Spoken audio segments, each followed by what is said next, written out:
Hello and welcome to Skills and Trade.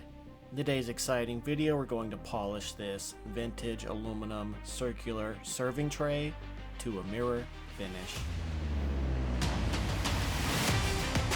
First thing we're going to do is take the BlingMaster Aluminator polish. We're just going to place it on our Scott Blue shop towel. Then I'm going to rub it into this serving tray until it's as dark as possible. Wait for it to dry. Then I'm going to wipe it away with another Scott Blue shop towel.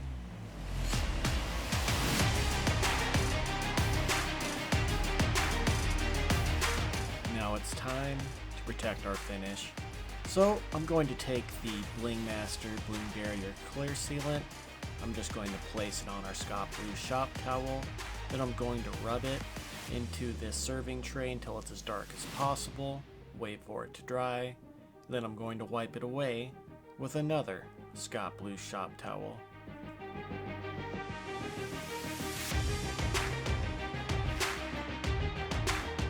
I just want to thank you all so very much for watching.